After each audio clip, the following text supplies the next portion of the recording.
كانت في ايدينا واحنا مش عارفين نلمها. هتاخدوها انتوا؟ جيراننا في كل حته، احنا ساكنين في البيضه، في كفر الدوار البيضه.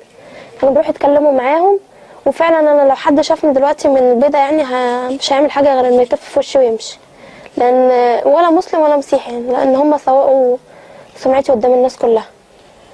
وبيثبتوا يعني، بيجيبوا صور ويثبتوا ان فعلا البت دي ماشيه ما كانش كويس، وهي مش جايه لكم عشان هي اسلام، دي جايه تتحمى فيكم وتعمل بلاويها وتدبسها فيكم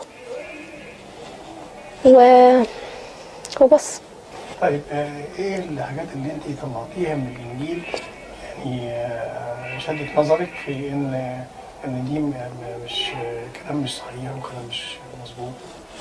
لما كنت بسأل على سفر نشيد الأنشاد دوت، أنا سألت عليه، رحت كنت راكبة في عربية، فكانت السواق شيخ، فمشغل يعني شيخ برضو بيتكلم عن السفر ده، فأنا سمعته. بصراحة استغربت، أنا عمري ما قريت يعني في الإنجيل العهد القديم كتير، أنا بقرا كده يعني. فسمعت نشيد الأنشاد، حفظته، وأول ما روحت فتحته وقريته. في حد بيمنعك عن انك انت تقرا نشيد الانشاد ماما كانت بتقول لي ده صغير عليكي، وده كلام ما يفهموش طفله ولا انا افهمه. لما نوصل لدرجه الروحانيه بتاعت ابهات الكهنه او الاسس نقدر نقراه. فقلت لها ازاي؟ ده الانجيل بتاعنا احنا المفروض نقراه ونحفظه.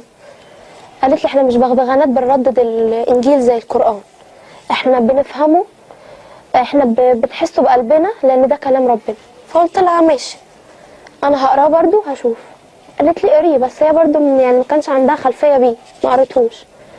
فقريته ورحت للاب الكاهن اللي المفروض ان انا بعترف عنده، قلت له حصل كذا كذا كذا والعربيه والشيخ قال كذا وانا قريته وكلامه مش عاجبني، انا هتكسف افهم شرحه منك، اكتبهولي بورقه وقلم وانا هاجي اخده منك بعد يومين. فعلا فسرهولي بورقه وقلم وخدت تفسيره وروحت البيت قعدت اقراه، قريت 4 سطور بالظبط. اتكسفت ان انا اكمل قرايته، ورحت ناديت ماما قلت لها انا هرفع قضيه لبابا شنوده، هراسله على النت وارفع له قضيه ان الاب الكاهن دوت غير محترم، ان هو ازاي يكتب لي الكلام دوت. انا ما اعرفش ان الكلام ده هو تفسيره فعلا، انا مفكره يعني ان هو راجل مش كويس، لان هو قال لي اقريه وهاتي لي الورقه تاني. ماما قريته قالت لي لا لا لا انت جايبه الورقه دي منين؟ وما صدقتش ان هي من اب كاهن. اتصلت بيه قالت له يا ابونا هو انت باعت لميرنا كذا كذا كذا؟ قال لها هي اللي طلبت. قالت له ازاي يا ابونا انت تكتب لها كده؟ دي بنت 17 سنه، ازاي انت تكتب لها الكلام ده؟ قال لها ما هي اللي جايه تسالني، هي اللي بتكبر نفسها وهي صغيره، يبقى لازم افهمها احسن ما تفهم من بره. فطبعا بدات اقرا يعني وكده عن قصه يعني نشيد الانشاد. وهو اساسا ابونا كان كاتب لي ان هو سليمان بيحب يعني بيغزل في حبيبته اللي مش لاقيها. سليمان ده المقصود بيه سيدنا سليمان يعني. فبيذكر محاسنها، كل حاجه فيها بيفتكر هو قاعد على الاطلال بتاعتها، يعني بقايا البيت اللي هي كانت فيه، فقاعد بقى بيذكر كل حاجه فيها وبيوصفها يعني. فكان يعني كان رد فعلي غريب، ازاي يعني كلام زي دوت يتكتب في الانجيل؟ طب ما اي واحد بيحب واحده وغايبه عنه يكتب بقى ويحطه في الانجيل، ما هو انجيل بقى الحبيبه يعتبر. فسكت وبرده ما خدتش يعني ما اتكلمتش كتير، لان هم اصلا ملسوعين مني مرتين، فقلت المره دي ممكن يحطوا كلام معايا. وكنت بتفرج على برنامج دين والحياه، فبرضه كنت بسمع حاجات كتير قوي هم بيقولها لي عن الاسلام، ان هي يعني هم بيقولها لي بطريقتهم، كنت بسمعها بفهم تفسيرها. وكانوا بيقولوا لي حاجات بصراحه يعني ممكن اي حد مسلم يشككوا في اسلامه، لان كانوا بيقولوا حاجات ملموسه فعلا ان انت ممكن تقراها وتفهمها. يعني ايات من القران، بس هم كانوا بيفسروها على دماغهم، يعني على حسب تفسيرهم هم. كل حاجه كل حاجه لا ده ما ينفعش تقريه، دي حاجه قلبك اللي فهمها مش عقلك. فكل حاجه ليه ما ينفعش. لو قعدتي تقولي ليه هتتجنني، يعني مش هتفهمي حاجه وهتتجنني، يا اما هتسيبي المسيحيه يا اما هيحصل لك حاجه، لان مش كل حاجه ليه ربنا، ليه كذا ليه كذا، مش في حاجات ملهاش اجابات. فقلت لها بس فكنت يعني بقول ان ما ينفعش، لازم احنا ربنا ادانا عقل عشان نميز بين الصح والغلط، فمش معقول العقل ده هنركنه كل حاجه نشتغل بيها على قلبنا. القلب ده ليه حاجاته والعقل ليه حاجاته.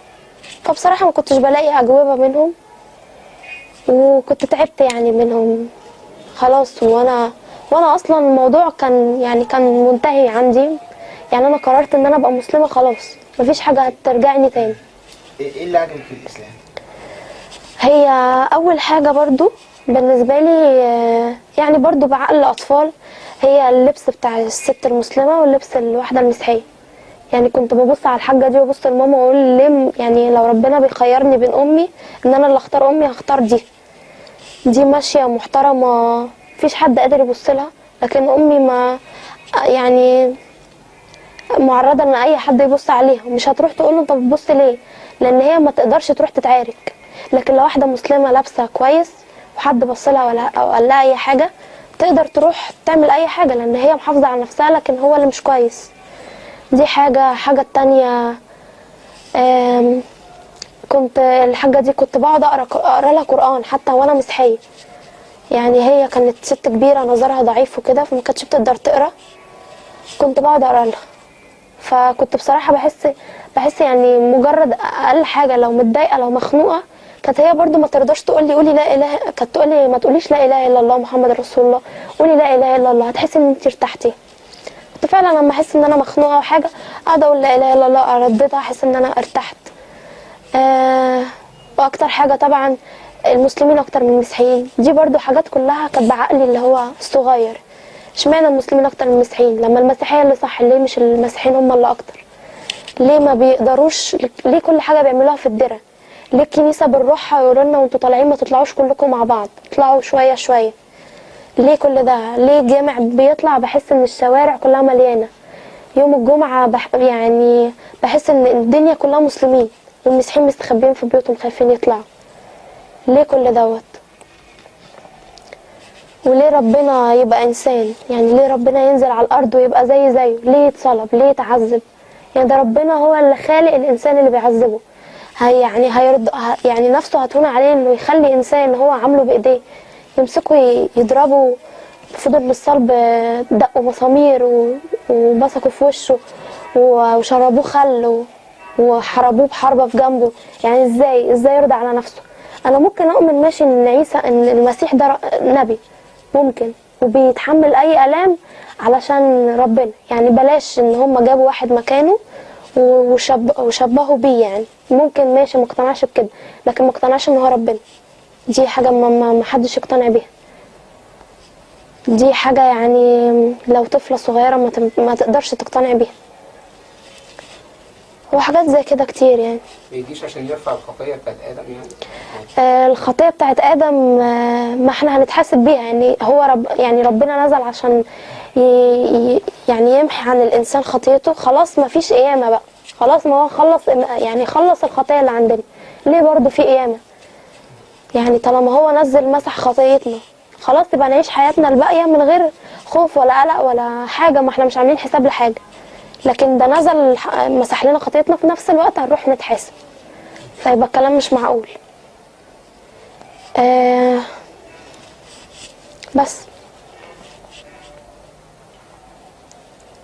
طب انت يعني كل اللي اتبهدلتي له ده، كل البهدله اللي اتبهدلتيها ده، هل رجعتك عن الاسلام؟